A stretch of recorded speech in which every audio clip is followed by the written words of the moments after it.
noise. Huh? I was counting y'all down. Now y'all are visible. Oh, well, you can go ahead and hello, Internet. This is Josh and Bill again. We're hanging out live here in the chat with you guys. We're going to do another meme review. If you guys have any questions and stuff you guys wanted to see, put it in the comments below. If you have anything that you're interested in seeing as far as any of the other stuff, like for actual, like, official filmed and not distributed without Juan's blessing content, go ahead and check us out. I believe we have a link below for our Patreon. Also like and subscribe and follow. I think I have to do a little bell notification to actually see it. We do have merch. I'm repping our merch today. Go ahead and check out the merch so you can do that. And if you're lucky, last time we did give out a t-shirt to somebody for throwing some solid comments. We will respond to comments. We check the chat periodically. So I have it up on my phone.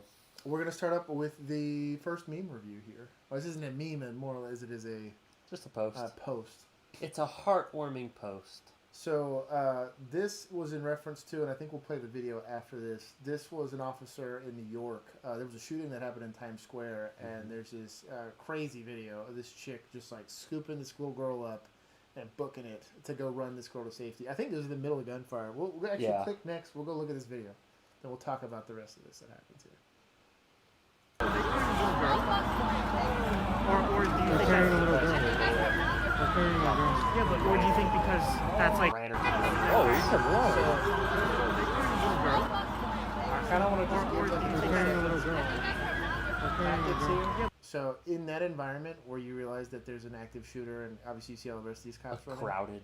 She's not worried about anything other than getting that kid out. Like she's back to the threat and everything because she's putting that kid's life as a priority. That is an expectation a lot of people have in law enforcement, but I want to talk about especially with kids. Emotional fitness, that she had the presence of mind to be like, hey, there's enough cops here that can contribute to making scenes safe. Let me get this kid to medical help, because medical, you can see where this EMS truck is.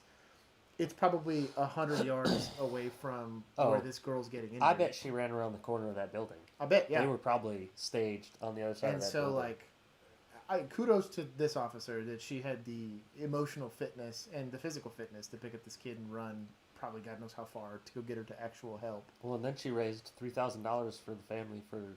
So, anyways, we'll go to the next little chunk here. We'll go back to the actual post itself. That's crazy. And so, not only does she go, and they don't make a terrible amount of money especially for how expensive it is to live in New York. Yeah. These guys aren't like doctors and lawyers making a killing. She took $3,000 out of her own check. No, she raised it. Oh, she raised it? Well, either way, she went and took the little bit of clout that she did have, and she reinvested it back into that kid. And I think it's just I want to give a shout out to Alyssa Vogel. Yep. Absolutely incredible. Like, I never did anything that awesome and badass as a cop. I did some cool stuff, but I'm not as awesome as you are. Huge we shout also out didn't to work her. in New York, thank God. God. That's true, yeah, that's true.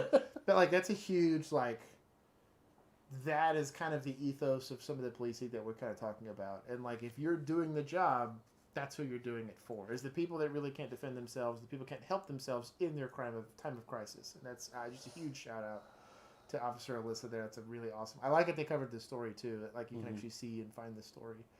But that this also kind of highlights that there is a bit of like restorative healing that you kind of have to do, because it's not like, oh, it's just a victim of a shooting and you save their life. These people still have to rebuild their life. They have to deal with medical bills. They have to deal any of these critical incidences, and this is why law enforcement is kind of essential to modern day society.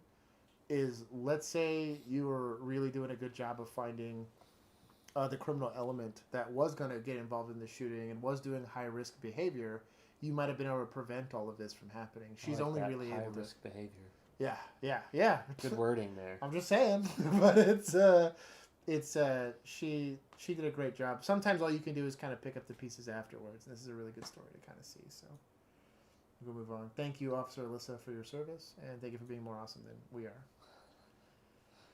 Definitely more awesome than we are. Yeah, I mean, she's still out there doing the job. So this is. We'll just go and play this video. Yeah. I've seen this one already. But we'll go ahead and play this for the audience. Yeah, can we do full screen on this? We have producer Juan in the house that's producing the show. So I don't.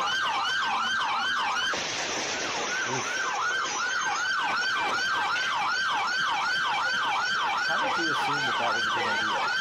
What did you think they were going to say?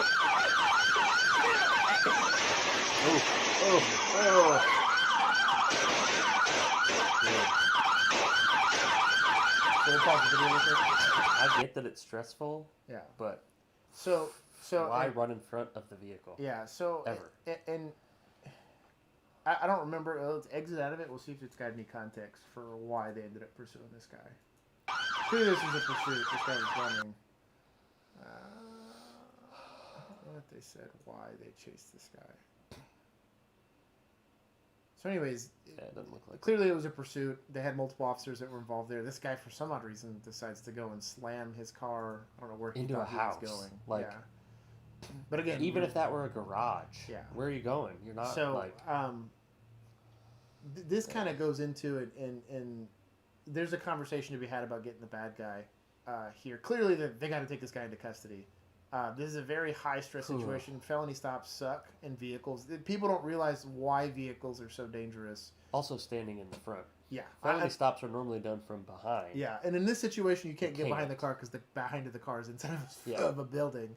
But, like, a lot of people will sit there and talk about shooting the tires, or why didn't they spike strip the car, or whatever it is. Yeah. Vehicles are super dangerous. It's really why traffic stops are kind of the scariest thing in there, and why tactics around high-risk takedowns of vehicles and stuff like that are the way that they are. Understand that if you're running around with a car, look what happened in Nice, France.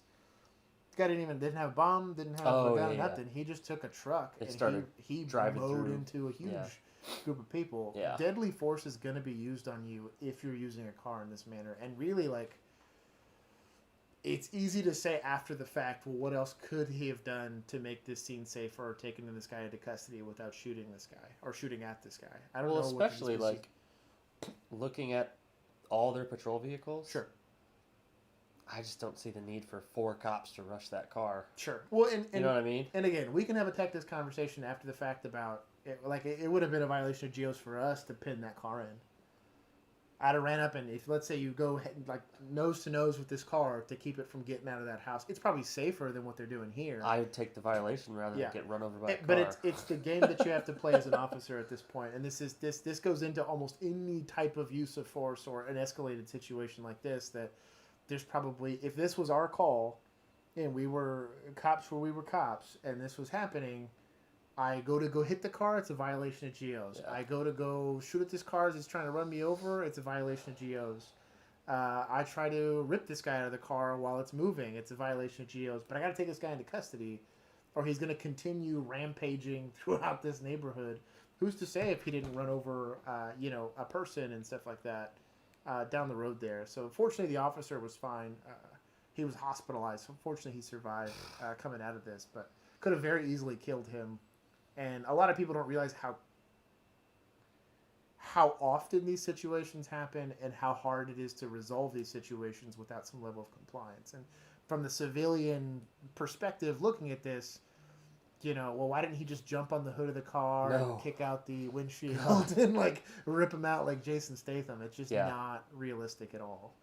And a lot of times it's why I don't have a ton of sympathy for people that are running from the police in this instance. It's one thing if you're taking a jog or hiking it on foot, but when you're using a vehicle, the likelihood of deadly force being used on you is really high. Well, especially if you're using bring it up in the post. You're talking about a 200-pound human versus a 5,000-pound car. Yeah. So it's a lot of people would sit there, and I've already seen this in examples all the time every year, where they'll sit there and they'll talk about 180. I guess I fat shamed him. Yeah. Sorry. Hey, it's probably 200 in gear. Probably. 200 in gear. Look at that. You're right. But it's just a really sucky situation that cops find themselves in a lot of times, and the public is not going to have a ton of sympathy for you because they don't understand. They'll never be asked to go, hey, there's some guy you don't know if he's armed, don't know what his objective is, but he's running around in a car destroying people's stuff. Yeah, running into houses. Yeah. How do you think the owner of the garage feels? State Farm's going to look at him and laugh. But yeah, it's not covered under your policy. And a lot of times vandalism isn't. This would probably go under criminal mischief or vandalism, so they're probably paying that out of pocket. Well, it was in the commission of a felony. Yeah. Hey, shout out to anybody that's got any insurance background. Ask us how that would get reconciled. But... Doesn't your brother do insurance? Oh, yeah. I might ask him. I'll bug him. Why isn't he in the chat? Yeah. Come on, Jacob. So anyways, you have an obligation to stop that. You have really a duty to stop that, but again, I kind of understand why law enforcement's pretty hesitant. I just talked about my hesitancy about approaching that situation. These guys had the courage and presence of mind to do that. Right there. Read that comment. This is what's wrong with what people think cops can do. How hard is it? Vehicle that shuts down a motor vehicle. You've played too much Need for Speed where they shoot the little EMP out of the helicopter and your car shuts down in your video game. It's not realistic. I also kind of want to bring up the fact that I would not want a government agency having a kill switch on anything. Are you kidding me? No. Anything. I understand. Like, and don't get me wrong. I've been on the business end of this. I wish I could attach something to somebody's door and just paralyze everybody inside of it before I walked in. So I was like, that's how I guarantee. Yeah. I don't want anybody having that kind of power. No. You're not a citizen anymore if that's the case. You're a subject. And so I think that's wild. There is a... How hard is it? Yeah. That's really pretty hard. Yeah. Well, and even then, even if they could do it, I don't think it's ethical. You know? Unconstitutional. Yeah, I was about to say, it's a huge violation of, this is... You want to talk about asset forfeiture being an issue. Imagine if they're able to completely hijack your phone and completely hijack your car. That would be a seizure, right? Like that would be a seizure. Oh, 100%. Yeah, that would be a seizure. Yeah. It's well, if you're committing a felony, I'm less worried about your. It's not one, and on top of that, you're also increasing. If PD has access to it, so does the dark web. Oh yeah. If you give anybody access to anything, and we'll eventually pull on like a cybersecurity. And let's be honest, the technology's out there. Sure. First, hey, Teslas drive themselves. Groups of people. Yeah. But it's not going to be a law enforcement. I grew up pre the Patriot Act, and so I'm very adverse to. And even while I was an officer, I was still very adverse to anything that would trample on somebody's rights. That's really the way it should be. So that's a terrible idea. Whoever this guy is, user or whatever, I can't even say this guy's name. Mac Grogger Picks, whatever. McGregor Picks. It looks like another meme page. Yeah. Anyways, get it together. Cool. We'll keep going. On to the next one. Can you imagine being...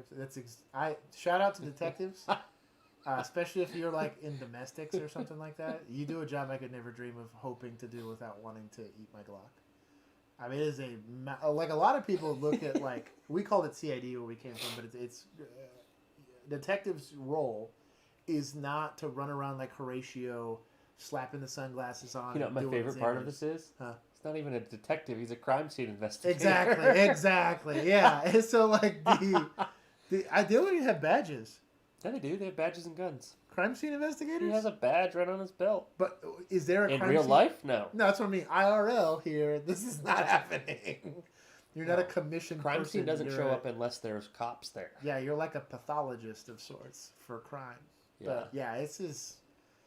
I can hear the music playing right now while he's putting his sunglasses on. Was it Chicago or whatever the theme music was? CSI, I don't know. This is Las Vegas, I think. I don't know. Anyways. It doesn't matter. I will say this. There are a couple detectives that do look that sharp. Yeah. In real life. But that's really what it must feel like. They have cubicles. It's kind of sad every once in a while. Then I sit there and I always see them with a stack. But that's not just a detective thing. If you watch a police show with cops in it, it's way cooler than it actually is. Yeah. Well, it's like when we're watching The Rookie. Yeah. I'm like, bro, any of these, I feel like with as much action as those guys got, they'd have been fired a long time ago. There's no way. If you're that much of it, they're going to assume now. They're going to assume you're the problem, and can you? And I honestly wouldn't blame them for that. If you're getting in a shooting every week, all the time, yeah. How is it that all of the other cops in an entire country have managed to go 20 years in between even the possibility of a shooting, and for you, it's one 2 days. Weekly? Come on, golly. So this hella. Who's this again? Police memes. This is Dank police memes. Shout out. Dankest. Show them some love. Oh, this is money. Who's this? Is this Mike the Cop that posted this? He posted this. God bless Mike the Cop. So I don't know where the post came from, but he reposted it. It's from Canada, supposedly. So, but this was at a school. This was on a school Instagram page. So I'll just for the sake of me being as impartial as I possibly can be about this, I understand having rules about a private entity like a school or something like that saying, hey, we don't want like a Jason mask or something crazy like that. Like, we don't want you doing anything scary at school. We don't want you doing whatever. Like, I don't want you making fun of like religious characters and stuff like that. But it's funny because obviously he outlined the one. Sure. But if you read the one above it, you can't be a prisoner. What? You can't dress up as someone experiencing homelessness. Google costume for someone experiencing homelessness. What does that even look like? Wait. Go below it. Costumes that sexualize children. Girl Scout? Really? Okay, man. Whatever. This guy's got a weird search history. Yeah. Costumes that perpetrate body shaming. Uh-huh. I don't know what that is. I'm trying to think of how you'd be transphobic in a costume. We're not going to touch that one. Yeah, I don't know how you would do that. I'm sure there's a way. Costumes that make fun of mental health issues or differently abled folks. So, if you can't wear a costume that belittles a community, does that mean I can't wear a sombrero this year? No, yeah, not if you're going to wherever this is. So, anyways, we'll go back to the highlighted comment. There's nothing belittling about a sombrero. I'm white, though. I'm a white guy, though. Yeah.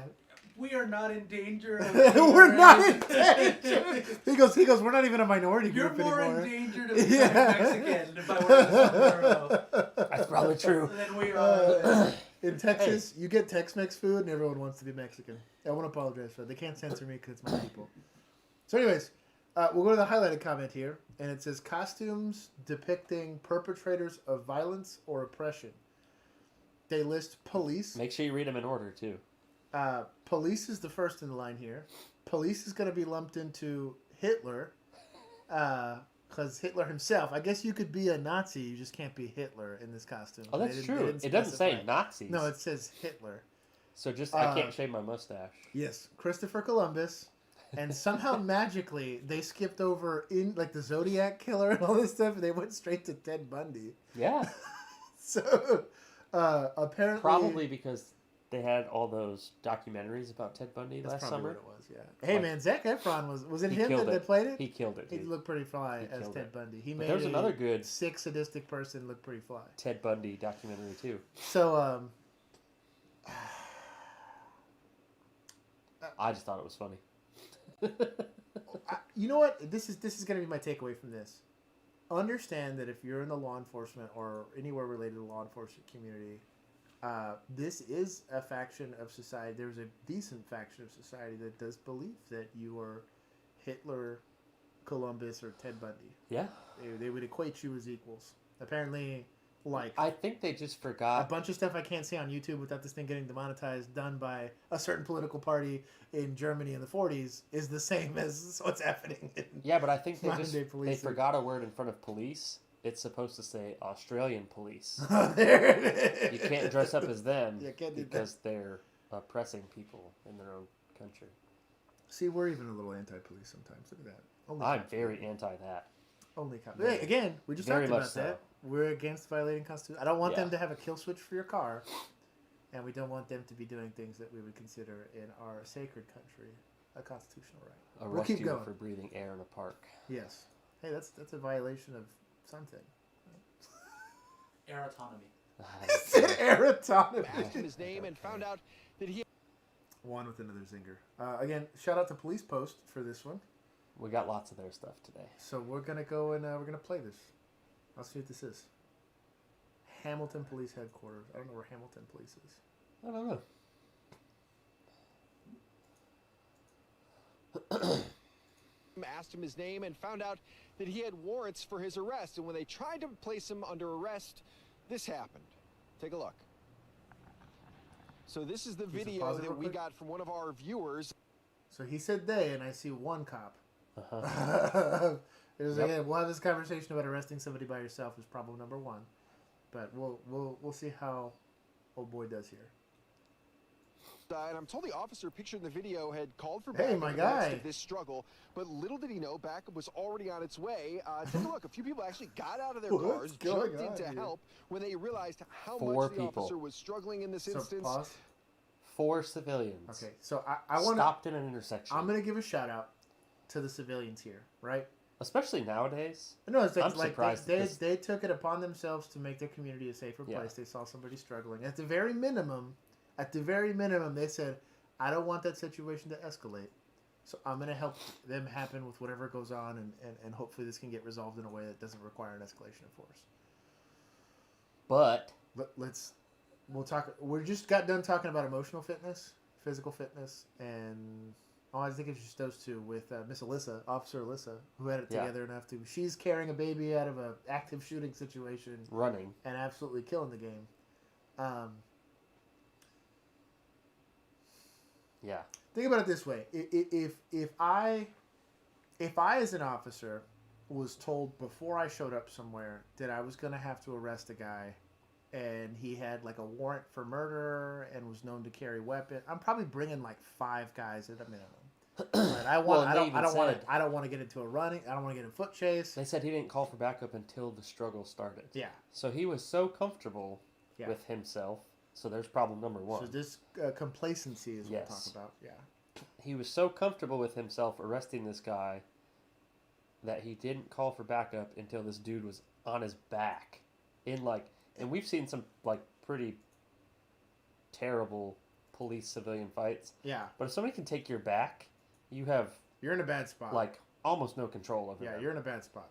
So what we'll get at is you're initiating a law enforcement objective here by taking somebody into custody, and you've completely lost this fight that you probably shouldn't have been in the first place. Good for him having the mic up here, though. Hey, that's probably the only way he got to call. That's the only way he got to call for backup. Having a microphone on your chest, it's a good idea. We brought up somewhere, I want to shout out to our number 1 fan, Michael. He talked about a lot of guys that didn't use these microphone cords because he was saying that they were worried that they would get used to choke them. Like the guy would use it like a piano wire to choke. And I sat there and I thought to myself, and I was I'm pretty sure that we could take that cord, stand on opposite ends of the parking lot. Oh, sure. And stretch it to one another. Yeah, because they're coiled. But on top of that, if my concern is that someone's going to have such a huge advantage over me that they have the time to unclip my microphone and wrap it around my neck tight enough to... I'm worried about him shooting me. I'm worried about him stabbing me. I'm worried about so many other things than getting choked out by my mic cord. Also, I've never seen, we'll just say, a criminal in a fight with an officer go for the microphone. He's like, oh man, they're grabbing for your belt. They want a baton? I totally understand. I have a legitimate reason why. I was like, I don't think if I could have gone my whole police career without a baton on my belt, I would have.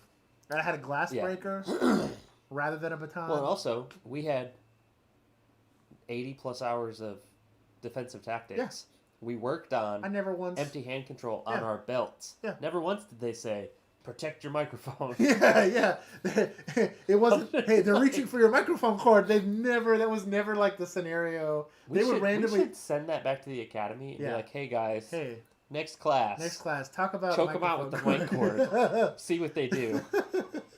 So anyways, he mentioned it in the comment, and I was like, who are these idiots? And I'll say it, I won't apologize for that opinion. But this, so anyways, this is embarrassing. To bring it back to this officer here, you've put yourself in danger. You've put the person you're arresting in danger. And I think they eventually talk about that this guy had a history of mental health issues. But also, can you imagine, just imagine, these 3 or 4 guys show up to help. They get him off of the officer. Then he pulls a gun out and shoots all 3 of them. Sure. Guess who's on the hook? Yeah. The officer. The officer, yeah. So it just, like, if you're going to do law enforcement stuff, and this is arrest people and all that kind of stuff, be prepared for this type of stuff. Keep yourself emotionally and physically fit enough to do the job. I really think, again, I'd super shout out to the civilians in this for stepping up and trying to make a safer environment for this guy. They might have even saved this officer's life, if not that guy's life. Yeah. You've seen situations like that really devolve into stuff, but like, you have to be smarter than that. Like, you have to, again, I'll refer to him as Officer Abe, but this guy was an absolute stud. Absolute stud. Like, this guy was super cop 101. This guy worked out constantly all the time. Really scored away. He was part of he was a specialized unit on patrol that worked the same side of town as me. That man never arrested anybody by himself. Never. Ever. He could have. He could have beat He didn't me. even. He could have beat me and my dad at the same time. He would never be out with people by himself. No, and he legitimately was super cop, and he wouldn't have done that just because tactics. Why would I put myself in that situation? He still is super cop. Yeah. Hey, scroll back down, producer Juan. I want to read that comment. All this is good information, but you go standing officers based on what? Whatever. That's fine. I just wanted to read it. It piqued my interest, but it's dumb. So yeah, don't be dumb. This cop was not in the wrong for arresting him, but in the wrong for doing it in the manner that he did, because it really put him at risk and the people there at risk. So yeah, agreed. Yep. Oh, there's a good one. 32 years. It's a long time to be a cop. Yeah. Yep. Jiu-jitsu. Mm-hmm. Great defensive tactic. And I don't think it's the end all be all, but it's the best thing we have so far. I think it's the best. Even if you don't want to train jiu-jitsu, yeah, being at a healthy weight is being in shape going to help you. Being at least physically and mentally ready for that type of altercation can save you from doing stupid stuff. I think you're right. This is 100% complacency. Yeah. This guy's done this 10 times before, and nothing's ever gone wrong. 10 times, golly. Well. In his 50-year cop career.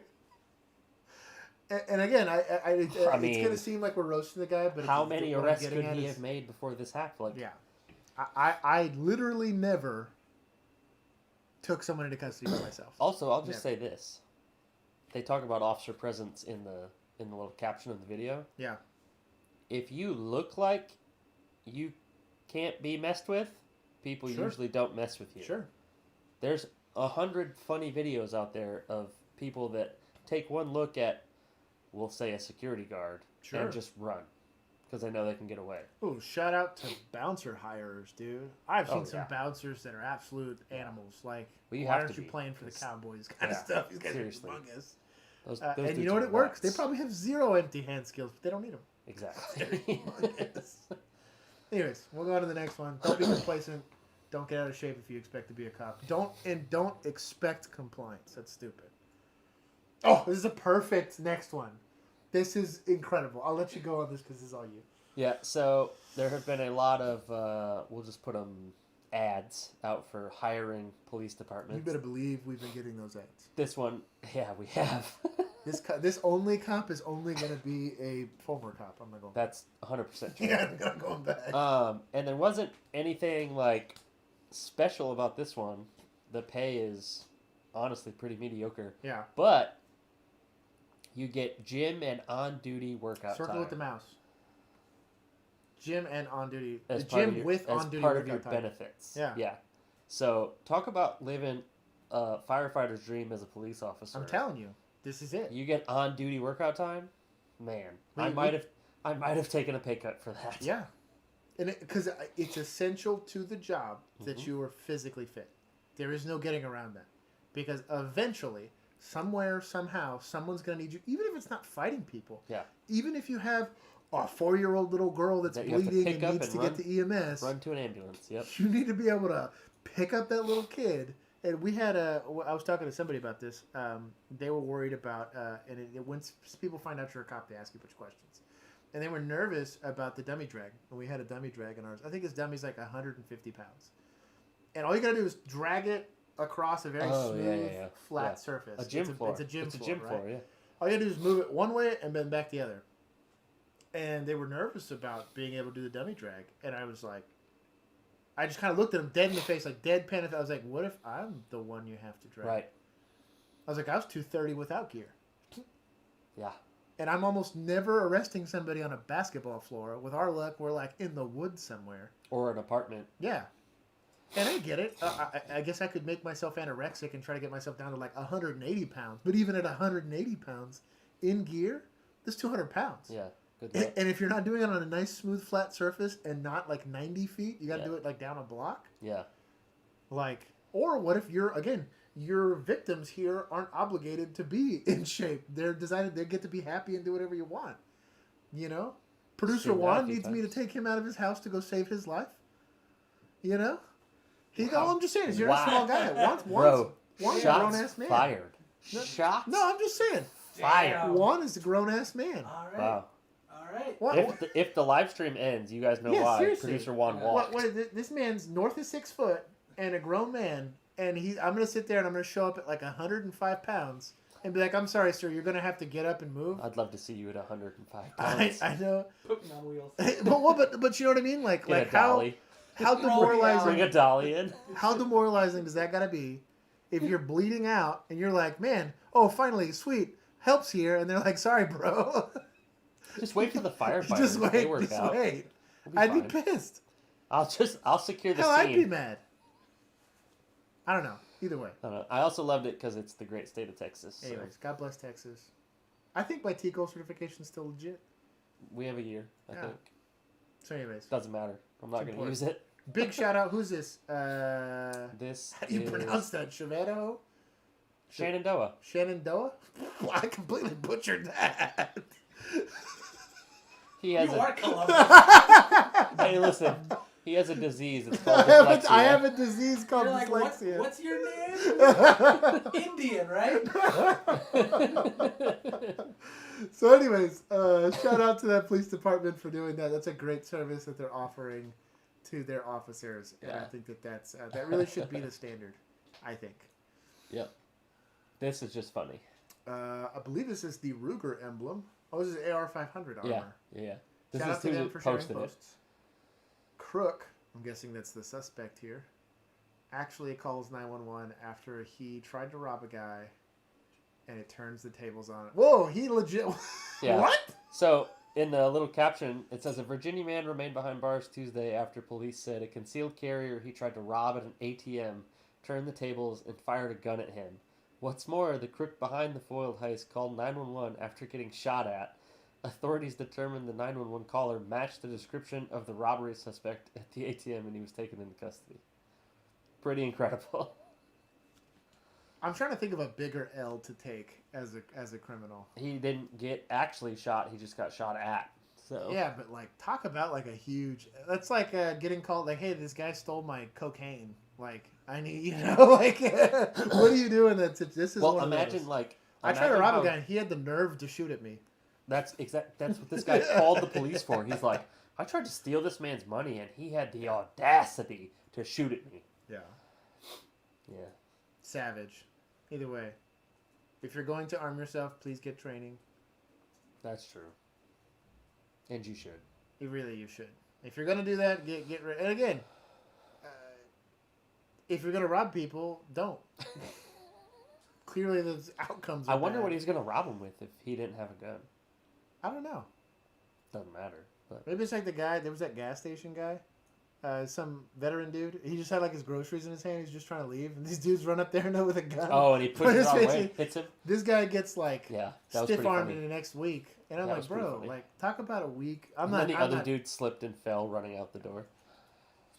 I wish I knew what that video was. There's a term, and I'll PC it up here for a second. It's F around and find out that we talk about here in Texas. Oh, what? What is this? What is this guy? This is incredible. I'm ready for it. Did you just find this? Pasco County. I remembered this. Yes. You mentioned Producer the one, guy. producer one's hooking it up with some. This is content live here. PD, huh? Yep. Florida man calls after his roommate steals. I love Pasco County. It started us off with Florida Man, so this is gonna be greatness. Yeah. So I just received a call. The guy's calling in saying his roommate stole his weed. I've got a call like this. He's upset. So he keeps I've calling never 911. worked this call. That's I incredible. have. I gotta get Not on weed, the it was call. meth. Tell me what's wrong. It was. And going back to the guy calling in to report his drugs stolen, I called him to let him know not to call the sheriff's office and report his drugs. Oh, I went to the house. And he started to freak out a little bit on the phone, and then hung up on me shortly after. That's not as fun. I had a guy call that told me his crazy demanded. ex-girlfriend left him after cheating on him and took all his meth with her. And I went to his house and asked him if he had any more, and he didn't. But I then advised him that it might not be such a good idea Don't do drugs. to call the police when you have a Don't do drugs. controlled substance in your possession. That's even worse. Even if too. it does get stolen, because then it's not breaking the law, because it's against the law to have it anyways. Yeah, like under 2 ounces, I think in Texas is still just like a class B. For weed, for meth. weed. But if you got like a Schedule 1 drug, like, bro, what are you doing? Like, this PG1. If he would have said, "Yeah, I found some more," okay, let's go to jail. I can only imagine how that would have went. God, dude. I love it. Midnights? Oh yeah. God bless it, dude. Yep. I love people. Oh, I'm glad we're covering this. I remember this one. This is greatness. This is shout out to the typical liberal for this. I'm all for it because of this post, but only because of this post. So 3 days after Louisiana high school, 3 days at a Louisiana high school over fights, a group of fathers created a Dads on Duty where 40 dads who took shifts at the school, and there hasn't been a single fight ever since, basically. Yeah, I think it was 3 days of like Just multiple fights, yes, at this school. And the guy in the middle wearing the khakis, I think, is the guy that started it. And there's a video floating around there. They interview the dads, and they're all kind of like talking about how they're coming together. They don't expect someone else to come save their kids. The dads are going to the school every day. They hang out at the school, especially when there's in between class times and when people are coming in. And then they interview some of the students, and the students are like, all it takes is a look, and we don't do anything. And they're like, those dads have a look. And there's a big discussion to be had about, a lot of people will talk about when the discussion of defunding the police comes up, or reallocating police funds, right, comes up. They'll talk about community-based solutions. And typically they'll sit there and say, well, let's pay a social worker, or let's pay some type of administrator to come out. No one's paying these dads, by the way. This is a community taking responsibility of their community, their kids and stuff like that. This is what a community-based solution actually looks like. This is where you have a school that's willing to adjust its policy to allow dads to come in here and try to create a safer environment. It's not 9 times out of 10, in my personal opinion, most issues that are on a micro scale here within a community are not budget related. Right. There's no amount of money you can throw at that problem. Police are a great example of that. Yeah. You can throw millions of dollars, hundreds of millions of dollars into a police department that look at LA County. Yeah.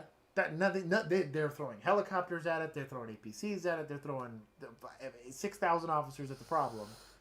And a bunch of dads just volunteer to be like, hey, I'm actually going to be like a legitimately involved stakeholder in this and do an incredible job. Look at them.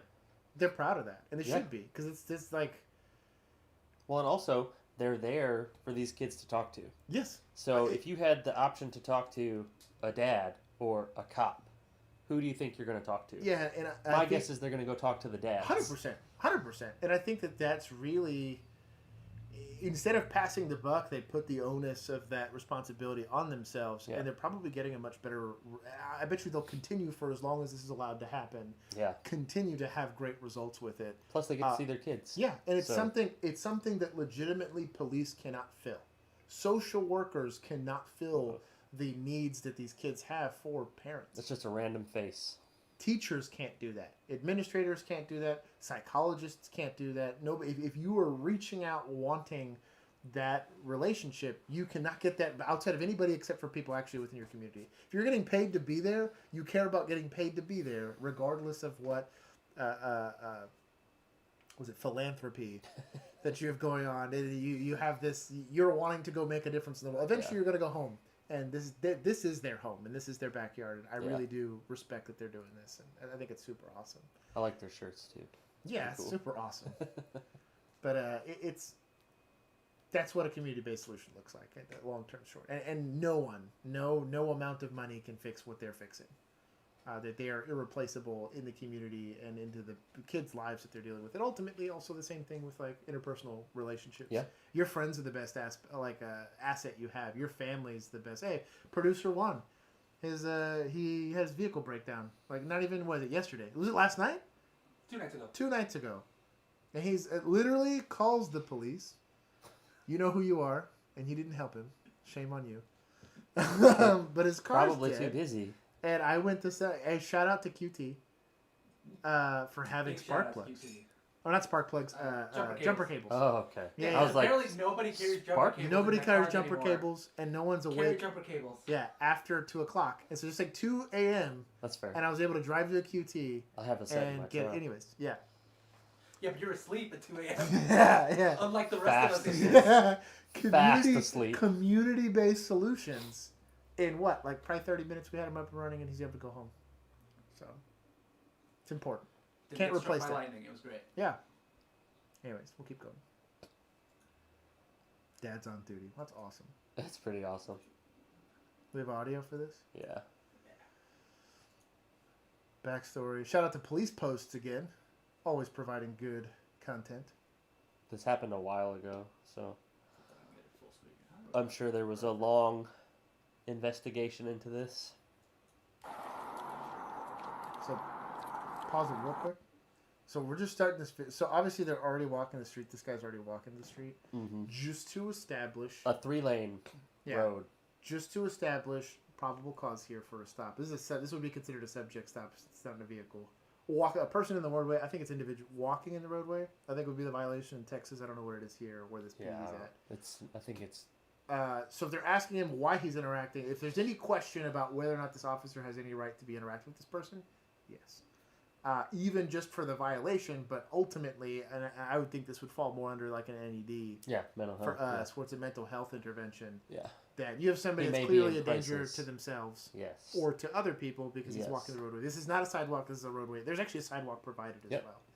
So that's going to justify. I don't know what happens for the rest of this video, but that's this justification for at least contacting it. That's important. A lot of people will be like, well, why didn't? And it's also 3:30 in the afternoon. Yeah. So you're talking that's pretty almost busy prime time traffic. Yeah. So we'll go. You can get tased. You get out the road. Hey, put down the knife. Oh, he's already armed too. I didn't even see the knife in his hand. They didn't need it until he turned around. Yeah. So now if he's armed, it's an even a bigger issue. So, taser. Yeah. So pause. They called for backup. 2 officers. Yep. They're still calling for backup, yep. which is great tactics. Yep. And they have less lethal coverage. On and the then left. This guy's probably going to be lethal coverage, yep. is my guess. That's why his body cam's the one that's there. But this is great tactics. They're keeping distance. I think that's smart. They can't let him just walk, and I'll get into this as to why. I don't know if you can see this on the right side of the screen there. There's a guy just chilling in this, like right past that yellow sign. There's going to be what you consider the public, as what, if you're on duty. Everyone else is subject to this guy with a knife. City street, so. Yeah. You cannot let him free roam throughout the city because just like a car that's running around, running into people's houses, he could potentially cause a danger. You have a duty to intervene in this, even if it's just for the welfare of everyone else and himself. You can't just let this guy go. Also, the taser's not going to work.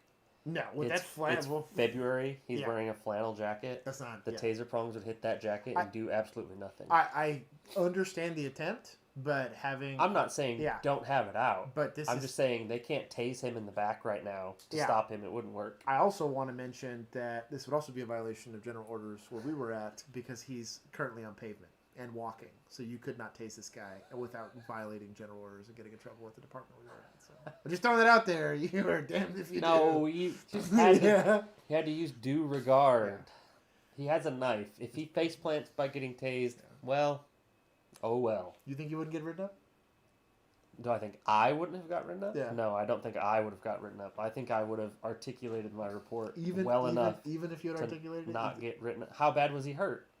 Did he have some scrapes on his face? Maybe. Then I'm not getting written up. This is the game you play when you're in law enforcement. Other thing, too, I want to give a mention to this. There's been a lot of conversation about bolo wraps. I think it's another really good, less lethal option. Where literally it's like a wrap around somebody's legs. I think that's a decent option. Also, it's maybe less ideal in a situation. They do have less lethal munitions that are like low velocity impact rounds. It's like which one of the backup officers would have to bring? Because these guys clearly didn't know. Yeah. You didn't know what you were walking into. You think you're just going to go hands-on with this guy. Yeah. But depending on what kind of knife this is, you're talking about a pretty dangerous situation. Well, it must have been... It was fairly big because you can see it in his hand when he turned Once he turned around, I was like, oh, yeah, that was a big old knife. So we'll keep playing it. We'll see how this plays itself out.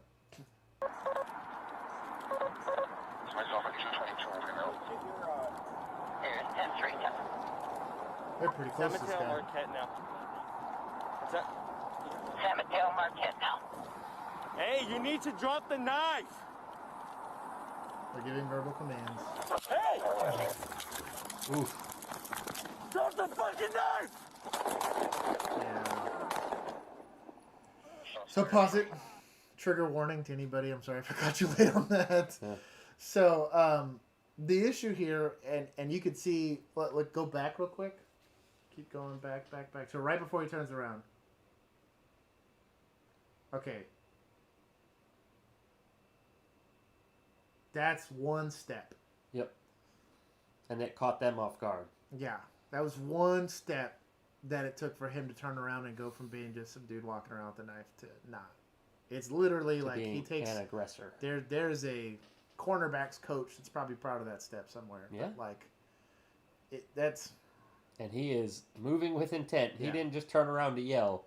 He turned around and started. And to I will sprint. say this: the officers still didn't discharge their firearms at this point because they felt like they could get away from him. They tried, and then clearly he wasn't going to give up. I can tell you this: running backwards in gear is hard. Yeah. And notice he actually went after the guy that had less lethal. Yep. See, this is also a bad backstop. He's got cars behind him, so I totally get also why this officer's probably not doing. Actually, kudos to this officer that had lethal cover because that all would have been bad shooting. Exactly. To be 100% honest, like if you even, I understand the welfare aspect of this for this other officer. Again, being physically fit to run is a good idea because you didn't stick this officer. Had the other officer fallen, I think you would have had. You would have had to, but like that's the situation you put him in. Yeah. So you'll notice. Good on him to actually get away. Still bad backdrop. Still bad backdrop. Still bad backdrop. That's what allows this guy to throw the knife at him. That's what I believe when he starts shooting. Yeah, it is. He's at least got a better chance of not hitting anyone back there. But the other issue that a lot of people don't think about with knives... He also got hit with the knife. Yeah. Like, the dude actually... Threw it? Yes. Yeah. Knives getting thrown. I wouldn't volunteer to stand in front of it. Nope. That's very much can be deadly to you. It's the reason why, again, a lot of these situations they're going to go and... Heck, we're talking about it. They're going to try to pick apart the way that you used force and whether or not it was appropriate and things of that nature. And yeah. What situation were you really left with? This is why mental health's a thing. Could you talk about whether or not this guy was given any resources prior to this? Probably. How about you talk about this? So you assume it's a mental health crisis when someone's walking in the middle of the road, right? Mm-hmm. Imagine sending a social worker by themselves to this. Sure.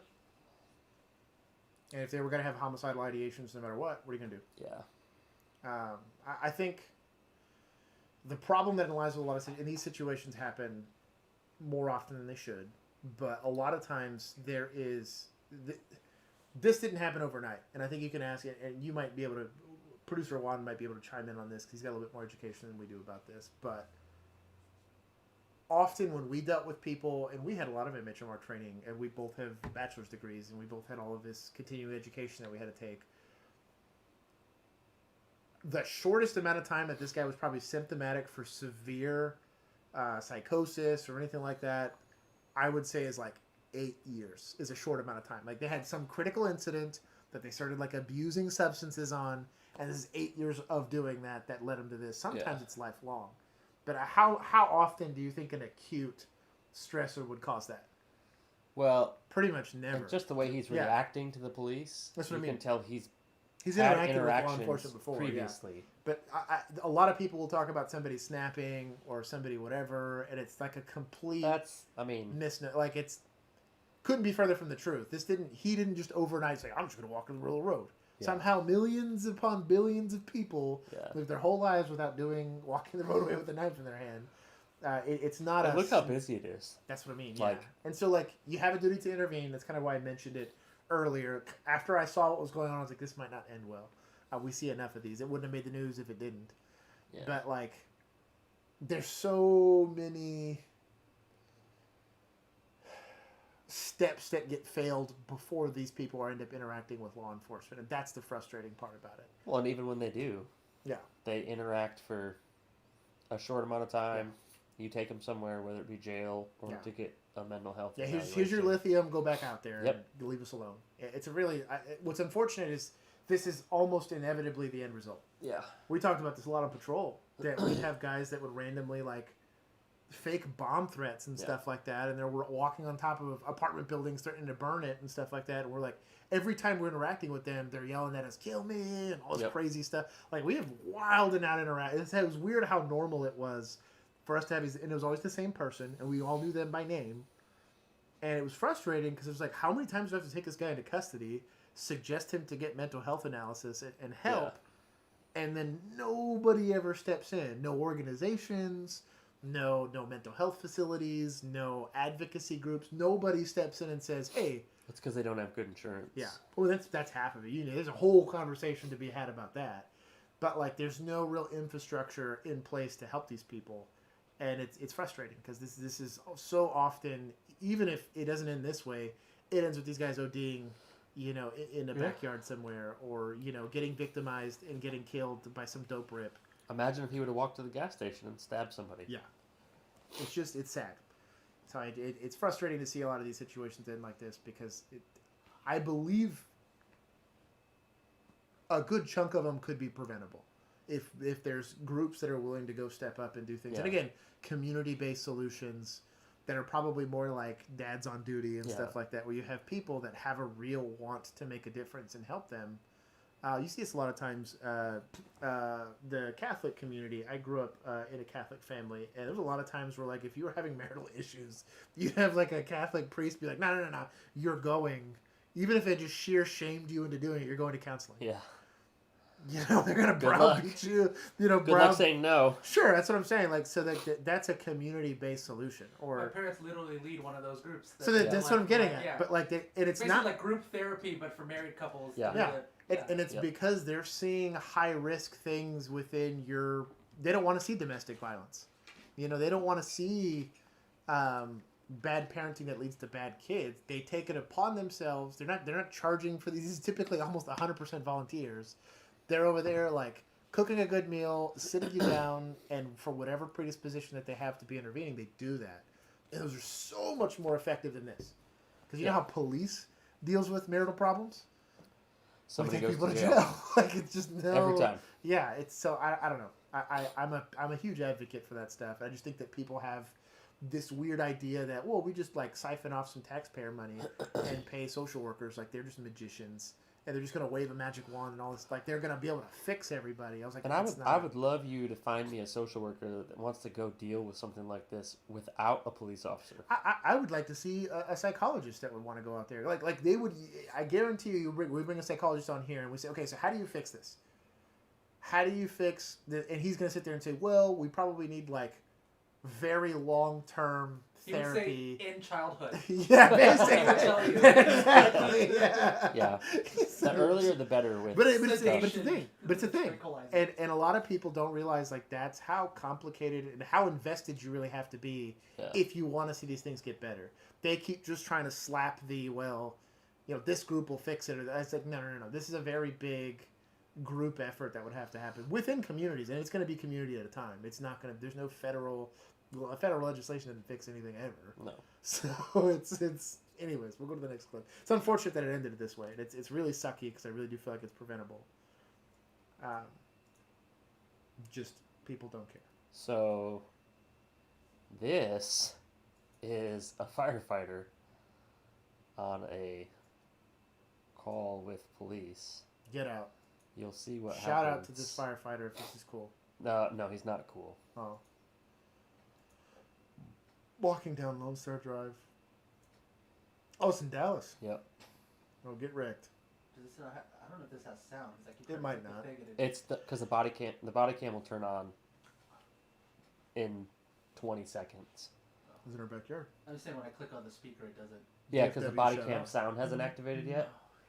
So it'll start. We don't necessarily need sound. It's just kind of traffic noise.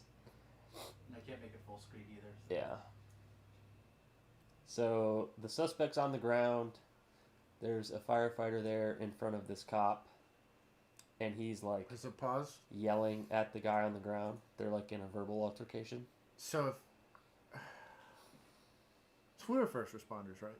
Yeah. How often did we see this scenario? Every other day. I would be amazed Legitimately. Like, I'm not even... This isn't even, like, hyperbole. Like, I would be shocked if there was a cop in a major city that didn't see this at least weekly. Yeah. If not daily, depending on where you worked. Yeah. Because believe it or not, the other first responders that are out there with police like to know what's going on. Yeah.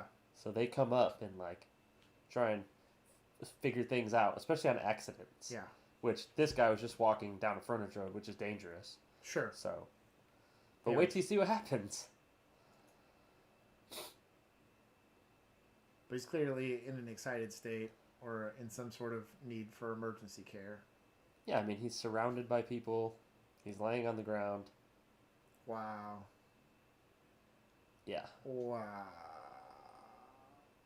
Okay, pause it. Kicked him right in the face while he was on the ground. So, and we've talked about, I feel, man, we're eventually going to talk this into, like, don't be crappy at dealing with people. Yeah, but guess what? Some of this falls on those cops, too. So, and it's, I was one literally... cop, the backup officer, was just standing there, listening to this guy argue with a firefighter. So I was about to say that, so scene security, this is literally, and this is why I always used to joke around about I'm just a dumb cop. My sole job there, if there's anybody else near there, is scene security. I'm not looking at this guy's heartbeat. I'm not looking at this guy's... I am saying, how do I make this safe for everybody so that we can figure out what we can do? If you walk up and this guy's already verbally combative, what is a firefighter going to say to this guy that's going to change anything? The other officer is already trying to get the information. You go deal with that guy. Yeah. So your job in that instance is to control. So I'm with you that there is a certain responsibility that the officers currently present there. Yeah. Hey, you don't have a big fire truck. You don't have an ambulance. Your job is to make sure that people don't get assaulted. Yeah. That's really your only function there at first. In most of these issues, it's like recognizing, hey, maybe this guy needs a mental health evaluation, or how can I apply the law here? Well, I can't. Well, let me at least make the scene secure. At the very minimum. But also, how many times has another first responder talk some shit to someone that you're about to take into custody 1,000%. and riles everything up? 1,000%. If you are the one talking to that person, don't even give them the opportunity to get into a conversation. And so I think that, and it goes without saying, like, you have to conduct yourself professionally. You have to do it in a way that's ethical and all that stuff. But on top of all of that,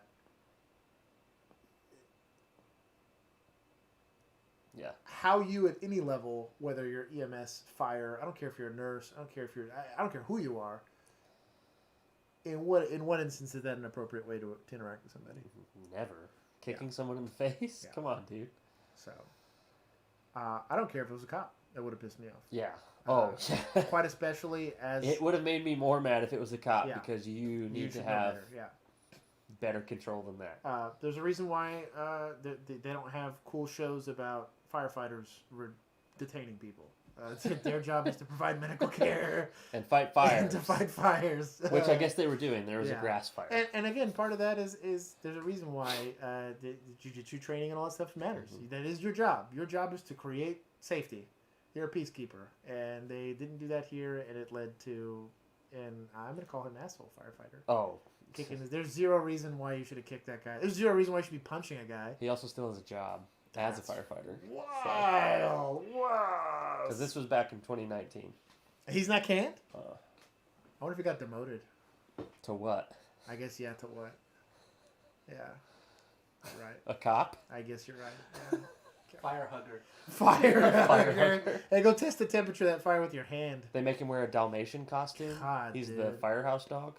So, and like, I don't know. It's in the same way that I'm not going to sit there and tell a firefighter how to do his job. I would in this instance.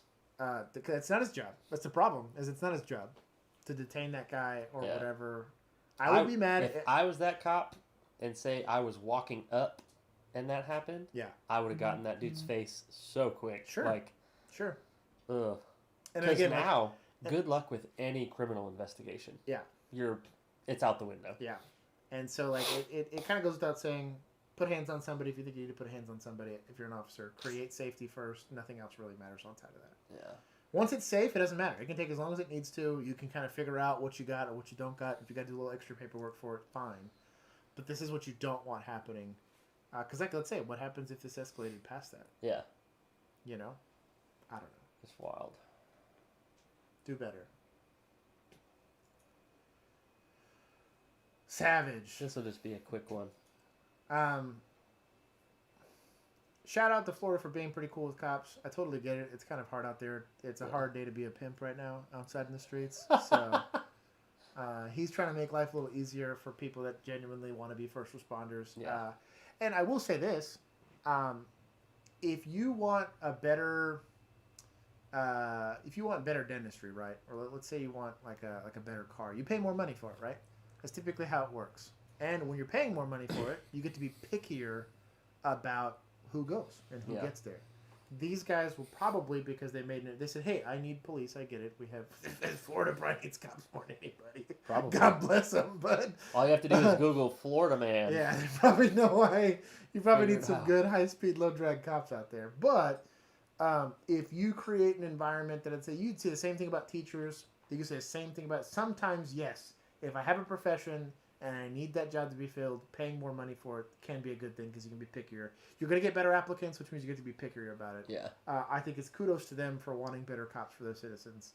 And it's got to be a state thing because the governor's talking about it, saying... Yeah. It doesn't say just a specific department. It just says Florida is giving police officers a $5,000 signing bonus. Hey, so if anybody actually benefited from this, shout out in the comments. And I guess welcome to a place that probably has way better weather than where you came from. Yeah. Except in California. Yeah, except for during hurricane season. Good luck. Rip. Too humid. Deputy Doofy. Do you feel triggered right now?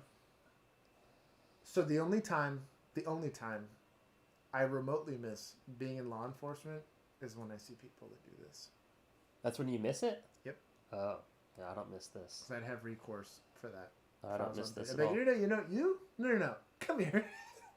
I'll go handle this situation. You got everybody else contributing to a better society by getting over way ahead of time so that traffic can move by faster. You know why I don't miss this? You believe that nothing applies to you. Because whenever this happened to me, it wasn't a 22-year-old college chick that's probably just learned how to drive last week. Sure. It was the drunk guy trying to get home from the bar. Yep. Who drove up to me and said, I don't know any other way to go. I'm just trying to get home from the bar.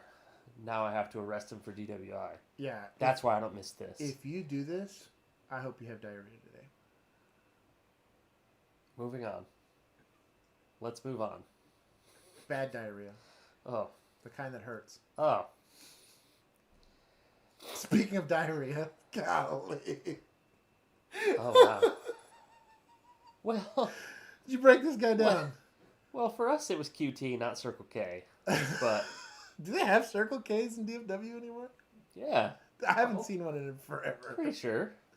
I don't know. 7-Eleven's a good one. This is QT or 7-Eleven. Yeah. So we're gonna compare fangs here real quick. Twilight. I would assume that's the chick. I don't know. Underworld. I don't think it's actually Twilight. I'm not even sure any of these are from the place that they're being told. That's totally not Underworld. Yeah, I'm pretty sure that's not Underworld. That looks more like Blade. Dracula. Yeah, that looks like Blade. Twilight doesn't. That Twilight looks like it's from the 30s. That's not how you spell Dracula either. But Dracula. Dracula. But it doesn't matter because the Circle K after midnight is spot on. In a more serious note, again, we need stakeholders within communities to help out people that are homeless and disenfranchised and have no. This is I've seen some wild stuff out there, and these people need help. If you're wondering how your teeth get like that, it's called meth. It'll take your teeth out. Or real even just quick. like a lack of hygiene and stuff. It's just really sad. I mean, I've seen like it's more so meth. Yeah, meth will work a lot faster. of times it is meth though. K2 Spice. Oh, bro, you're lucky if you survive Spice. I'm like 7-Eleven in California. These comments are savage. Walmart at 3 a.m. Yeah. You guys have Walmarts open at 3 a.m.? Dracula. That's awesome. That's so bad. Oh, man. Anyways, totally a thing. I've totally seen it. I've totally smelt it. Yep. I've been there. Smelt it? Yep, it's been there. So, this was us all the time. If we ran a tag, a license plate, or a temporary buyer's tag, or anything outside of the state of Texas, your return literally said, go F yourself. Yep. In no less terms. And if you tried to call, like your that state, dispatcher, CIC, they had no idea either. They would hear is like any other state was like, I have an Idaho plate, and they stopped listening. Yep. They'll put it in, and we didn't get a return. Sorry, didn't get a return. Total BS. They didn't just get a return, man. Sorry. Beep, boop, beep, boop, beep. Yeah, sorry, no. Got nothing there. Hold on, let me call them real quick. Yeah, they came back. They said that no, they don't have anything. Yep. We can't. Sorry, we can't verify that. What is it? NCIC's down. TCIC's down. Pro tip. Here's a pro tip for you. If you're going to commit crimes, just have an out-of-state license. I'm telling you. Telling you, only cops assisting criminals every day of the time, dude. It's out-of-state tags. I like the South Dallas special, the paper tags. Oh yeah.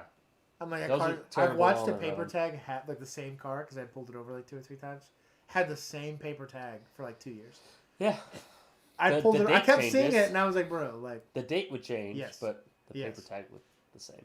Hey man, the dealer said he was gonna get it to me. Yeah. I will say this though, y'all like if y'all are buying a car from a dealer that's like on those like car lots that have like 12 cars. Yeah. You playing yourself, dude. Yeah. Well, 35% interest on a loan is not a good interest rate. Sometimes that's the only place some people can afford. I don't know, man. I feel like I'd rather have a bicycle. I just like it's like loan sharking basically. Those places are terrible. Maybe you should get a bicycle. I should get a bicycle. And then you can get down to 105 pounds. There it is, 105 pounds. I would need surgery to get that low. Well, I assumed you get hit by a car and lose your legs. There it is. Yeah, if I could lose my midsection, probably, from like the nipples down, maybe I'd get to 105. Yeah. It'd be easy. Just prop me up on the table. Yeah, that's what we'll do. Only cops. I'll put you in the chair. Show. Yeah. Anyways. Let's move on, producer Juan. Move on. What is this? Police USA shout out for this post. This happened in Austin too. And Texas is all over the place today. Yep. So the guy had like a medical emergency. Crashed his tattoo truck here, Austin PD. Shout out for your very progressive. He crashed his truck while still having a medical emergency inside the vehicle. Oh, dang! And they pull him out. This is kind of an old video, but still a good one. Also, a glass breaker would be a good idea. Bro, he's putting in work on that window, though. Also, and maybe a firefighter can illuminate us on this. No pun intended with the fire. But introducing more oxygen into a fire like that, I feel like would make it burn faster. But clearly they're trying to... Well, the fire's in the bed. Oh, okay. So really, he's just in smoke. I mean, you are right, but I think the guy was having a seizure. I think. That means he's all stiff, too. He's going to be so hard to help. Yeah. Dude, shout out to these guys. Yeah. It's messy, but they got it done. That's what's up, man. So, I also want to put in... Just a quick video of some good police work. Fitness? Yeah. Was there. This guy ran out there, shattered him. He had to beat the tar out of that window to break it. I'm glad they had that nice, smooth gym floor. Exactly. Yeah, that's exactly what it was. And they're 105-pound person. Same level, too, right? Yeah. Same level, the truck and then the ground. It's important. Great to these officers that were able to help. Officer Bendea? Hey, now. Pineda. Pineda. You're like Officer Pendejo over here? Pendejo. That's me. Eduardo Pineda. Yeah, my man. Yep. So, and they weren't even there for that, I don't think. I think they were on like a separate call and just they responded to a shooting. Well, that was later. Oh, okay. They saved someone else's life later that day. I'm just saying, I think they were in this apartment complex for something else. Put some respect on that name I didn't pronounce correctly. Yeah. Shout out. Anyways, it's a good job. They didn't hesitate. They went in there and risked their lives for somebody and saved this dude that was having a medical. I hope that guy's okay too. I mean, I assume he is. It doesn't say anything bad happened. So. Oh, look at these positive comments. Yeah. Must be nice. And you know that truck exploded pretty quickly after that. 110%. It's up in flames like that. Yeah. So. Man, Instagram has weird little emojis. Yeah. They look kind of funky. We're going to keep going. Oh, wow. I knew you'd like this one. You know what? as much as I don't want to be like, was it Gen X before us? I don't know. Because we're millennials. We're all here millennials here. This is totally a thing. I used to get hit with like whistles and stuff like that in like high school. Oh, and in, I thought you were talking about in field training. No, it wouldn't surprise me either. I probably had some more shady stuff that went on there, but like, there's. I don't even want to know. Yeah, it's a small patrol car, man. It's a lot of time to have to spend with somebody. But anyways, I guess so. If you're going into policing, this is a shout out to you Gen Zers or Zoomers or whatever they're called now. You think any of them are going into policing? Some are. Some of them are. I think there's hope for them. There was hope for us. In every generation. Yeah. They're pretty dumb these days. So anyways, just understand that it was not made for you, my dude. Like, policing was not made for you guys. Listen, if words hurt your feelings... Yeah.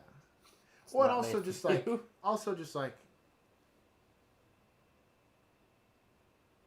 I don't know that a safe space outside of like a bathroom exists for police. It's not even safe in the bathroom. Yeah, I don't know, man. It's not for you. Like I to those of you that are out there killing the game. You know how hard we had to work to find a safe bathroom? Yeah. It was, I don't know, man. Just God bless y'all. If y'all are trying and y'all want to do it, more power to y'all. Just understand that your expectations for what it should be and what it's actually going to be are different. Yeah. And that if they are hand-holding you, you're going to end up like, oh boy, they had to have 4 people help him. Yes. And if they are letting you in because they just need bodies, you're a liability. Yes. Just God bless y'all. Hopefully it works out. Good luck. I'll pray extra hard for y'all. Good luck. Going to a supervisor to complain on another officer for cursing on a call. Who are you? Hey, go yourself. Who are you? There's people. Someone wants to be a sergeant. Who was that? Nocturnal Dispatchers 911? Oh, man. Way to really call it like it is. Bro. That's incredible. Oh, look at the one above it. Please tell me this isn't based on reality. Swearing in police work is as natural as breathing. Yes. Yeah, not at our previous department. No. I've watched people get written up for that. I've come very close. I would be more likely to get written up for this than I would for tasing someone. Yep. Go check out our TikTok page if you get a chance. I do an admin skit where I'm practically the devil. He's a great admin. But like, it's seriously a thing that you could be bleeding out from a gunshot wound. I'm sorry, you said the word butt, this hurts, and we think that butt had 2 T's on it, so we got to write you up for that because that's considered a curse word. A curse word? Yeah. It's wild. Yeah. It's wild. Whatever. Totally a thing. Anyways, we'll keep going. No one can write me up anymore. Yeah, Stuart Little here's ratting on people. When you work for a department that values optics over officer safety, this sucks more than anything that has sucked before. Right. Welcome to our old department. This Beavis and Butthead reference is legit. But yeah, so like... This isn't 100% true. No. Because we've even said that optics in a fight... Optics do matter. I shouldn't will be say kicking optics, someone in the face. Yeah, do matter. However, I'll have this discussion. I'll frame it this way. So we both went to rifle school. We're rifle certified, and anytime that you deployed your rifle, you had to explain why you did it, right? And I had like a script in my head that I basically memorized. Oh no, mine was copy and paste. Yeah. Because it was always the same. Because again, I see what I see, and we're going to a potentially armed suspect. He's known to have firearms. Someone has already described a firearm in the call. Yeah, he's got a felony warrant where 100% he's in there, and we have a high likelihood that this guy's going to we're going to maybe shooting with this guy. And my rifle and the cartridge that it has is specifically designed to not over-penetrate, and since we're going to be in an apartment complex, I'm utilizing this instead of my service pistol. I had a whole thing. Yeah, a whole thing about this. I legitimately had a sergeant one time that looked at me and was like, "You're gonna scare somebody with that rifle." I was like, "You know what's gonna scare them more? Watching my dead body on the bottom of this staircase because I walked down a hallway and had a guy shoot me." Like, and I will say this: I have seen that when we first got rifle certified. Yeah, you almost kind of like asked if you could bring it out. Sure, I put it over the radio a few times. Yeah, and then it just got to the point where we pulled it out, and you could kind of tell if the situation didn't call for it. You just went and put it away. Yeah, but it's a weird thing. I was that idiot rookie. I was like, "Hey, Sergeant, I'm rifle. I got a rifle. Should I go over there?" They're like, "Hey, call me on TA." I did that once. You go on TA, and that sergeant just completely reams you, and everyone can hear it. And they're like, "Yeah." TA stands for Talk Around Channel. Yeah, sorry, Talk Around Channel. Everyone can turn their radio. So literally, you'll hear, "Hey, go to TA," and everyone's like clicking the radio over, like to go hear you get chewed out. If we were together, why would you say that trash? If we were together, one of us would keep listening to the radio, and then the other one would pull their earpiece out so we can listen. We'd be mid like domestic investigation. Yep. We're like in the middle of like pushing people back onto couches and like telling them to separate. Hey, they go to TA. And you're like, switch over. Like, "Hey man, switch over. I got it. I don't want to miss this juicy gossip." Then they got smart and started calling each other. Yeah. They'd go to TA to give each other their phone numbers, and then it just got boring. So, We'll go to the next one. Totally a thing.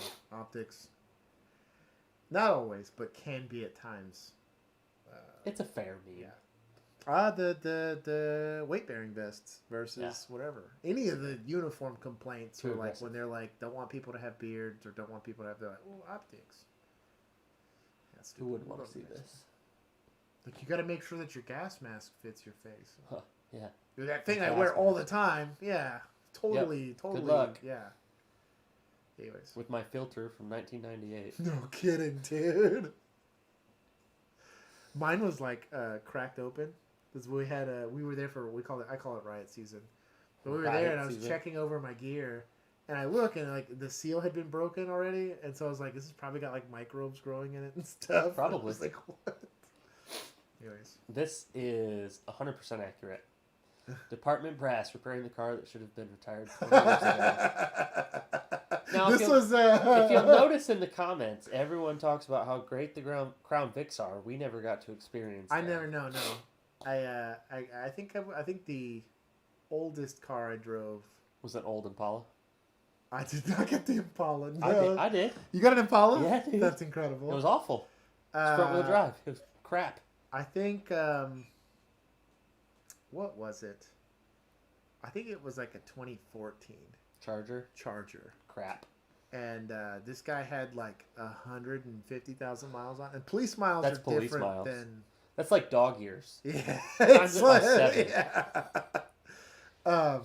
My brakes worked. What brakes? Up until like 90 miles per hour. And then I'm surprised you could get to 90 miles an hour without the death shake in your steering wheel. You did get a death shake. So these Chargers, and I don't know what, some engineer somewhere that has any experience fixing Dodges, which they're probably very experienced, because apparently Dodges break all the time. You get up to like, I think it was like 40 or 50, and you start to get like this weird shake. Vibration. Exponentially worse every mile per hour faster you went. And there's the whole front end. I mean, it would literally... I'm like, I got air in my tires. I got whatever. There's no check engine light. And it wasn't a balance thing. It was... So anyways, I went to go like stop. I don't remember. This was when 136. Oh, you weren't on north side for 136. So anyways, I'm like applying the brakes. I'm going 90 and like full pedal down. And it was like slowing down 5. As if I just coasted it. It was the scariest thing ever. And I was like, yeah. I was like, I downed it and the brakes got like marginally better. I think they like took the brake pads from the back and just reversed them to the front. Yeah, or reversed them. Yeah. Let's be honest. That thing had drums in the back. Yeah, it probably did. I remember one of them. They had a hole in the floorboard, and so every time it rained, I remember that. Like the whole inside would get wet, and it was bad. One of the car doors didn't shut all the way, and so you know how that happened.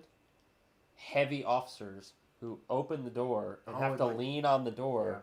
To get out, I'm not lying. It moves it like out of alignment. Yeah. It's a whole thing. Anyways. Heavy as in like the dude was like 6'6" and weighed 300 pounds. Yeah. Like, they absolutely have satanic cults in admin where they do stuff like this. Yeah, this is you. This is Right, also your- them your resurrecting admin your body cam footage from 5 years ago. Yeah. About this one time that you peed Do while you think on our duty? old sergeants go back and watch our body cam videos and like make fun of us now? Probably. Because we can make fun of them on the internet. Shout out. I think some of my stuff probably still on, at least the last year. You know they still have it. They still have some stuff. At least like a felony arrest, they keep those for a couple of years. Yeah. Maybe your internet's loose. That's a challenge. If you can find one of my body cams, do it. Yeah, maybe we're on YouTube. I've never looked. I don't know that we'd be there by name, but I just mean maybe we made it into one of. I for sure YouTube know that I video. made it into at least one or two. Yeah, I've never seen them, but we don't need to find them. We'll keep going. I don't get it. I don't get what I did wrong. That's the FTO point, says, not everything's a lesson, Ryan. Yeah. Sometimes you just fail. It would be a riot. It would be right. At least his name's not Kyle. Yeah, man. As long as you're failing forward. As long as you're failing forward, I think that's what's important. And honestly, like, I think it's scarier when you don't know what you did wrong. Because then clearly there was a failure somewhere, like, in your training. Right? They used to ask, Maybe. Like, yeah. If it was, like, something egregious, yes. No. But, like, if you didn't know the statute of penal code, well... And you had FTOs that were like that. I was like, oh, 100%. you didn't memorize this? Yeah, exactly. I usually look at me, did you memorize the phone book? Like, Yeah. what are you talking about? Like, did you memorize Oh, this? did you memorize it? Yeah. Because I just watched you look it up. I guarantee you, I flipped through this book and I just randomly stick my finger down. You won't know what it is. I just watched you turn the in-car computer and look it up. Google it. The other thing too is I've seen a lot of times where, and again, you get like older complacent cops that like they have their way of doing things. Yeah. They're like, no, sorry, rookie, that's wrong. You're like, Yeah, it's not, though. it's not though. But yeah, it was. I remember because when we came out, they had just made knives legal. You can have like a katana in Texas. Like it was zero restriction on bladed objects, and you had cops that still had like rulers. Yeah. On their keychains, and they had it was literally just like a little 6-inch ruler, and they had that To measure a knife because it Yeah. couldn't be more than 5 inches. or something like that. Yeah, Used to be. and so they still had those. I was making fun of them for that. Yeah. Like, what's that for? There's a guy that used to walk around on Southside in a trench coat with a sword. He was really fun to talk to every time. Because he always got calls. Yeah, He would walk down the sidewalk of a busy street perfectly with legal. his sword. I mean, it was, but Yeah. he was also a meth dealer, so So what I don't he was understand also is fun to talk to. why doesn't law enforcement have like an off switch for knives? Yeah, I don't know. That's How hard is it to design come up that? with an off switch for knives? Come on, guys, get it Why don't together. you ask England? They don't have any guns. They just have knives, They right? have knives, yeah. So, They have an off switch for sure. yeah. Oh, yeah. We'll keep going. The queen just says no, bad. No, peasant. Stop that. So, if you're this random dude and you see a female officer and you say, "You can handcuff me, officer," You know, I hope you have diarrhea too. She works real hard, okay? I hope your diarrhea is blood and it's your Oh my intestines God. falling out of your I've body. had bloody diarrhea a few times. Also, however you say Audie BB, no one asked, okay? It doesn't happen No, every shift. you're lying. It's not every shift. Get out of here. Audie BB, get out of here. That's a thirsty cop right Nah, there. look. Let's move on. I'm annoyed. Yeah, we'll move on. I have nothing more to say Every about this. shift. When the brass asked veteran officers why they applied to a different agency. I give my allegiance to no one. play the what is it, the That's incredible. Mandalorian music in the back? Yeah, that's incredible. It's also true. This is the way. Because you He's can going to lateral. Florida. He's going to Florida. He's going to They're Florida. offering me $5,000 more over there. You can lateral to departments and keep all of your I stuff. tell you what, when we left, and I randomly got like phone calls and emails, they were like, "Hey, you're still like dual certified." Yeah. Like No. Yeah. No. Hey, do you want to be a reserve officer? No. What about this department? No. Sorry. That is it Tracy Morgan? No. Hell no. It's like a whole thing. It's like no.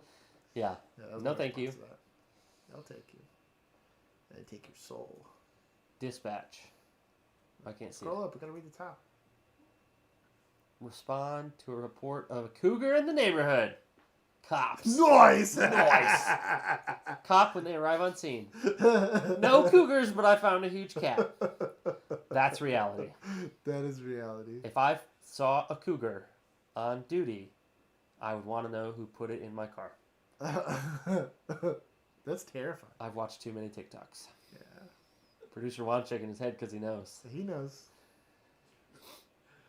That's there's a cougar. That's in the also neighborhood. Noise. That's a terrifying actual video. I've seen that. That's a dude hiking, and that thing That's a bad was day, dude. coming after him. But we'll keep going. Whatever. It's in California, so. This one's for you, buddy. Subject matter expert. I wrote the book and presented it. That like is your book every time. If they're presenting my published book. Go to our TikTok. Yeah. You get to see Josh present this to me as his sergeant. Yeah. And you'll get to see what I tell him. But Sarge will always have contact and cover. Oh, man. That's a good one. I really like that one. Your reports are barely legible in crayon and never on time. Yeah, that book's probably just nothing but a coloring book. Hey, I know that cop. Do you really? Yeah. Barely legible in crayon? Oh, we both know that cop. 100%. You're After welcome. he's done gnawing on him. You're welcome. Yeah. He's done, like, regurgitating him. Sticks it up his nose. And Yeah. That's how he sharpens it. on what's left of his cerebellum. Let's move on. We're just being mean now. Yeah. Oh, savage. So this was posted in response to a recent tragedy. And this is basically just showing... We actually used those Glocks. Yeah, those specific ammunition Glocks, yeah. So it's just basically a Glock that shoots soap bullets that hurt. They're fun. Hurt. Leave welts. Like, I'm not talking airsoft kind of hurt. I'm talking in the cold, frozen soap, coming out of a gun, hit you like a bullet. Oh, and what's worse, too, is like the gun they give you was like the trash. one everyone's been using. Yeah, because the soap can disintegrate in there. And then it gets all as it's leaving the gun, like sometimes it'll start to break apart and it'll jam. I literally had nightmares of my gun jamming. Yeah. But it was awful. You're sitting there trying to fix a malfunction. You have like some SWAT guy just like mag dumping you in the face. Yeah. I just threw this in so people can actually see what like a simunition round looks like. Yeah. It's like a really like distinct difference. Yeah. Like really, and I will say this. Firearm safety really isn't that complicated. I think it's harder to drive a car.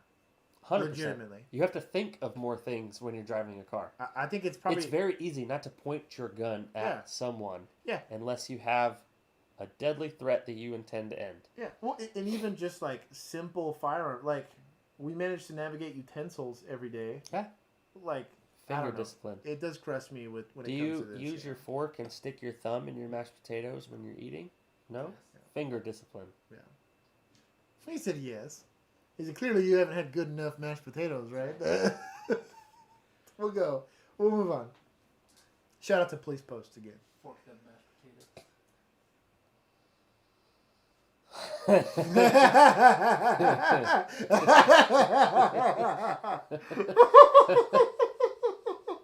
Oh my goodness.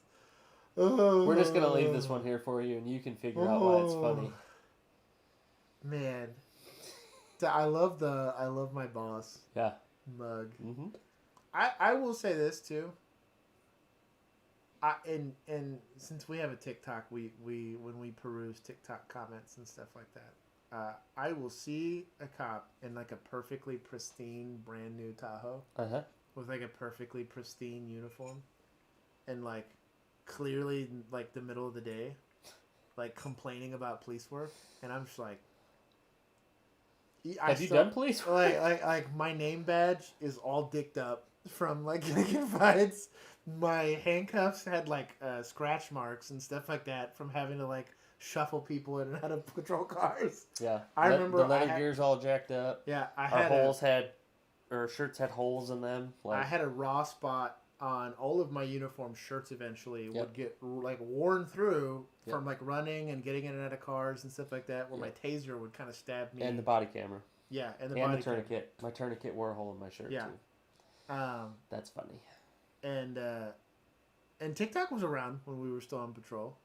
Not for us. Instagram was still around and stuff like that. You never once saw me like, oh, shout outs. Job's real hard. We never posted. I'm like, stuff. I can't touch my phone because I'm covered in some poor homeless dude's blood because he, got attacked or something crazy. Like, it's just wild. Anyways, that's totally a thing. That's the chick. Oh, every shift. Yeah. They ask me. It's the same thing. Yep. If it happened to you every shift, you wouldn't have said anything. She forgot to say it was her supervisor that said you can handcuff me. Yes. Anyways, we're moving on. You know who you are. Oh, I did know. that's okay. Oh, this aged poorly. Oh. Yeah. So I don't know the context of the actual article video showing Huntington police fatally shooting suspect outside of 7-Eleven. If you scroll up a smidge. I only put this in there to say one thing. Karma. Yeah. Just karma, buddy. It's not hard. Do better. And like we said, firearms training. Yeah. Just saying. Keep going. What is this? I don't know what this is. This is the retired police officer who is getting gas and robbed. He was retired? Yeah, he's retired. Oof. We'll see what this is. You've see seen my this. nightmare fuel. So he's gassing up his car. It's a nice car, clearly. 3 dudes get out of that car, start to take his stuff. And probably trigger a warning. Yes. If that's not. Yeah. There was a just fast forward through the live video. Yeah, fast forward. Yeah, there was a warning on this video for a reason. So he's getting gas, blah blah blah. He's being very compliant. He steps behind the car and Oof. boom boom. Oof. Now he gets shot because he left his cover. Yeah, that's what happens in gunfights. But I tell you what, man. yeah. So there's a term, and I mentioned it earlier, but there's a term that is pretty familiar to people here in Texas. I mentioned it too. It's called karma. Well, it's also F around and find out, my dude. Yeah. Yeah. It's a scary world we're living out there. Just if you're gonna be robbing people, don't. It's my advice. And he was very compliant. Yeah. At first, and I don't know how. Like, if they were all up in his pockets, he must have an incredible holster that they didn't feel. Yeah. That thing, but that's good, nuts. You know, good for him. I'm glad. Did he walk away from that? Yeah, he survived. 2 of them didn't. Yeah, the old boy there that got crumpled, he did not died right then and there. We just watched him die. The dude and the other guy, I think they said later, did not. Yeah. So. But try and rob people. F around and find out, my dude. What you get. He picked the wrong. He felt like the Clint Eastwood of retired cops. Yeah. Goodness. We'll keep going. I like to envision like that's like Denzel Washington and the Enforcer. We need full screen and sound on this one. What is this here? The full screen is... Well, wow. Well, it's whatever. It's fine. It's fine. Yeah. We'll play it. Well, I don't know what this is. 2 other officers arrived to help. So, the suspect's holding a baby. An officer armed with a city-issued rifle shot at the suspect when he saw the suspect point the gun at the baby and others. Yeah. The view of the officer's camera is like a baby, and this dude's pointing a gun at it. That's why a patrol rifle is important. The suspect was injured, and officers immediately ran to the baby and the driver of the white vehicle to move them to safety.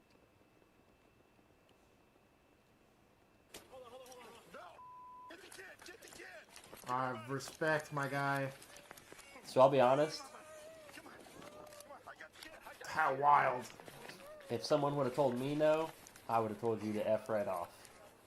Don't care, dude. So I will say this, and we'll pause it. Dude, shout out to who's good. Oh, like, minimize this so we can see who these guys are. I don't know if it says. So give us a detail about who the agency this was or whatever. I don't know. Anyways, shout out to these Doesn't guys. matter. Talk about the stones on that guy for taking that shot. They're legit. So it's and we'll talk about this, and it's why in my report I had to write it all the time that patrol rifles, and I think I talked about this in the last stream, that you kind of want law enforcement to have access to patrol rifles because it's a safer, more controlled thing to use. Taking a shot like that with a handgun would not have happened. No, there's no way. There's zero way you're doing that. Also, by the looks of his rifle, he might have been like a part-time SWAT guy because he had a pretty legit scope on there. Yeah. But LVPO, regardless, low power variable optic. Sure, yeah, that. I'm the nerd here. I mean, it was more than a red dot for sure. Anyways, but what I'm getting at is in that instance, and kudos to the officer for even saying this, you did have an officer that thought in his mind tactically, like, hey, that guy might not be let's wait before we approach this guy. And there was an officer there with the presence of mind and the courage to say, no, F that. Like, we're getting this kid. It was the same officer that shot the guy. You know, we're getting this kid. We're not here to go and worry about our safety. Yeah. We're not here. Clearly, we're not worried about the guy. See it. It's like a 1-year-old. Holding the kid hostage is safety. We have an obligation to go save that kid. And even if it means one of us gets hurt, it's worth it. And I respect that. I really think. Oh, I see the LPVO now. Yeah, see? Yeah. Got it. But it's. I thought you just pulled that out, but it's right there. I recognized it when I saw it, though. Yeah. Got it.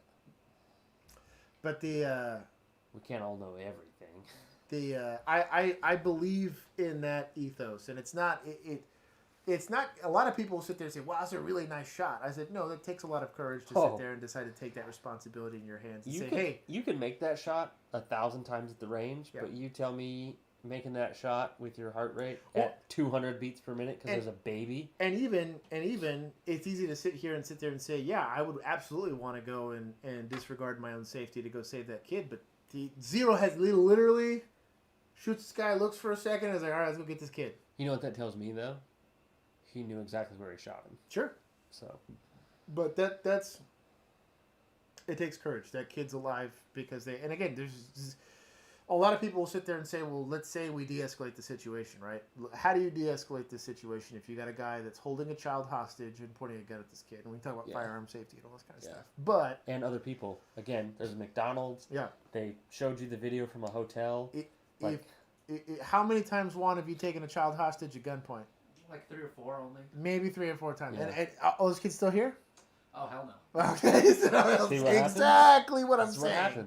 Because I'm good at my job. Yeah, exactly what I'm saying. If someone would have intervened with Producer Juan with a patrol rifle... Yeah. Those kids would be alive. Maybe. And so you got to really like... Depends on how good of a shot they are. That's true. That's true. But I think it's important that you got to see this situation for what it is. And am I going to gamble the safety of this kid, the officers there, and then everybody else in the public on a guy that's clearly in Juan's headspace here? Am I going to trust them in that situation? You try getting them to smile for the camera. Oh my gosh. But are you going to, how much time are you willing to give that person to make a decision that's going to probably negatively affect someone here? About that much. Yeah. And so he felt comfortable with his skills. He was clearly emotionally fit enough, physically fit enough, and had the courage of heart to go and make a difference. And also good on all of them using their door frames and their vehicles. Yeah, yeah, it's good tactic. They had multiple officers there. They figured out what they had pretty quickly, and they said, we're not going to leave it up to him. We're going to make a decision that's going to keep everybody as safe as possible. The second, and I'll leave it with this on these types of calls, the second you stop valuing other people's lives is the second you cannot expect other people to value yours. I believe wholesale I've participated in 4 or 5 hour standoffs. Uh-huh. This guy's only a threat to himself. He's clearly indicated that he's only a threat to himself. So guess what? We're going to hang out here. We're going to wait. And we're going to try to de-escalate this at every other way possible before we have to actually try to go in there and remove a person. Because where's the rush? He at worst can only hurt himself. Yep. But you put him in a store full of people, or like in this instance where he's taking a hostage and stuff like that, the law enforcement officer has a harder decision to make there. And I think that it's not a complicated decision. Hey, let's go get rid of this threat so that we can create safety. But a lot of people might have heartburn about it, not understanding. They'll never be posed with this situation. Right. But they won't realize how simple of a decision that really is. It's not And honestly, anybody that's going to take a child hostage for whatever reason, you know, and sorry YouTube algorithm, but fuck them. I really don't care about this. That's not. It's different. If somebody's having a mental health crisis and they're by themselves and they're having it, I'm all for it. Let's be there for them. Let's do everything we can. Yeah. Let's inflate the little thing. But if you're trying to endanger somebody else, it's just especially different. Someone who can't protect themselves. And a lot of times the problem is like I've seen, and I have experience with this, is I've seen the side effect when we're not there. Yeah. I've dealt with kids getting killed in situations like this. I've dealt with people being beat to death. I've dealt with all of that stuff. I've seen it firsthand. It's kind of the reason why, unfortunately, law enforcement wouldn't exist in the form that it is in today until we evolve and become better human beings. But someday, maybe. Someday. We'll have therapists, I guess. Not those big pharma therapists either. I know exactly who you are. Oh, you know who you are. Let's not go down that rabbit hole. Not today. Do you have anything else for us, Producer Juan? No, that's it. That's all we got. You guys really like to end it on the happy notes. Yeah, I know. We're really good at that. So, anyways, if you have any... Hey, this was a much happier ending than the last one. The previous live stream. Yeah, the last one. If you guys have any suggestions that you guys have for us, obviously put them in the comments below. In any of the comments, we read them. I read them most of the time.